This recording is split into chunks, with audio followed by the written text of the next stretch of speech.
For this circuit, the way it's drawn, it's not obvious how to determine the current and the voltage. So I'm going to redraw the circuit, and I'm going to start, let's see, where's my mouse?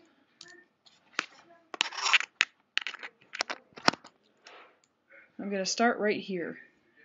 So I'm going to start with the battery, and I'm going to go this way. And I know it connected to the battery, connected in series, is this 10 ohm resistor.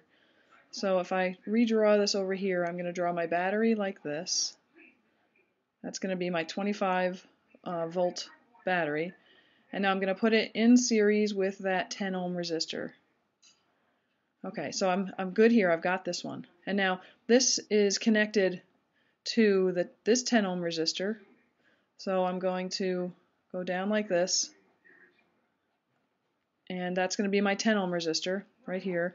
I can see it's also connected to this 5 ohm resistor here. So I'm going to connect it. It's also connected to a 5 ohm resistor here. So this is this one here is 10 ohms. And I'm going to call this one R1. 1 equals, let's see if that's probably not going to come out. Let's see if I can fix that. Okay, so I'm going to call this one R1. I'll just write it up here, R1. And this one is going to be, the second one will be the 10 ohm one, so this is going to be R2. And so that's 10 ohms.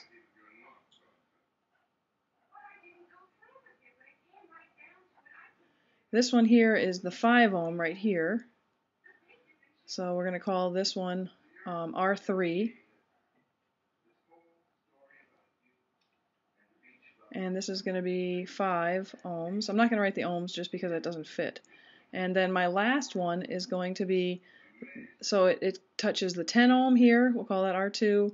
It touches the 5 ohm here, we're calling R3, and it also touches this 5 ohm here. So that's going to be, alright, so we're going to call this one R4. And this is 5 ohm. And then if I look at this 5 ohm, I come down here, and that's in series with this 20 ohm. So I have this is in series with the 20 ohm, which I'm going to call R5. And this is going to be 20 ohms. Okay, and now if I look after this 20 ohm, I go back to the battery. And that's the same for these also. This goes back to the battery, and this goes back to the battery. And actually this is like that. This is the positive end is over here. Okay, so I'm going over here, and this end of the battery connects to both of these, this positive end of the battery. Okay, so I'm gonna go around the circuit this way, and so I drop voltage here, and then whatever I have left. So after I drop voltage here, and let's say I start with 25 volts.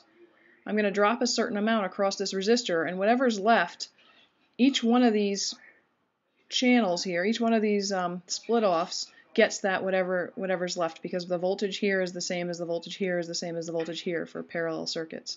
So I first need to find the voltage drop across here. So how do I do that? Well, I need to know the current to go through this resistor. So that's the first thing I need to do. And the way to find out the current is I have to combine all of these. So I need to find the equivalent resistance of these two, and then I'll have a resistor here that represents that, and then I need to combine the equivalent resistance of the three that would be in parallel. So let's go. The first thing we want to do then is find the R4-5. So R4-5, since 4 and 5 are in parallel, are in series, I can just add them together. So I just have R4 plus R5. And so when I add those together, I get 20 ohms plus 5 ohms is 25 ohms.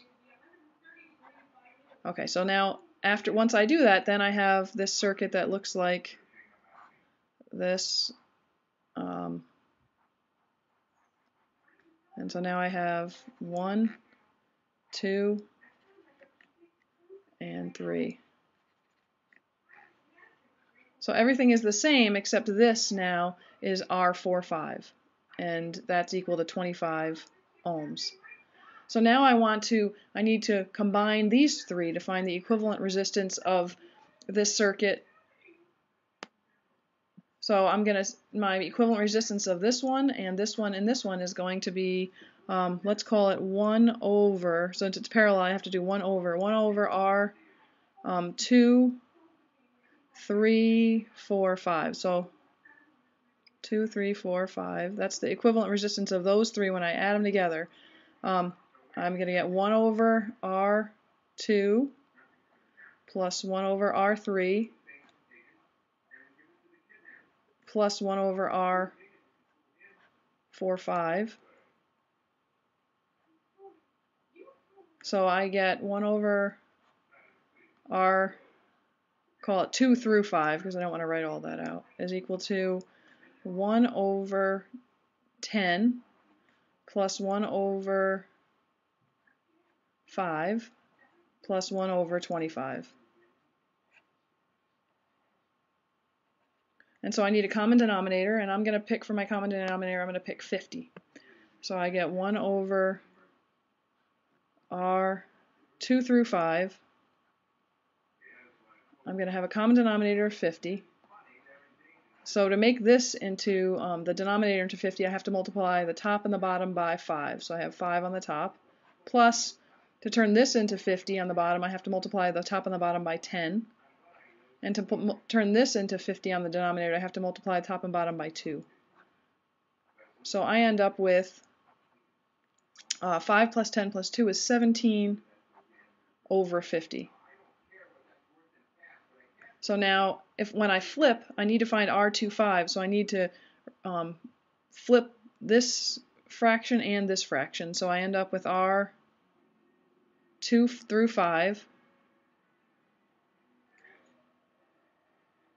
equals 50 over 17, and so that equals 2.94 ohms. Okay, so now that I did that, I'm left with a circuit that looks like this.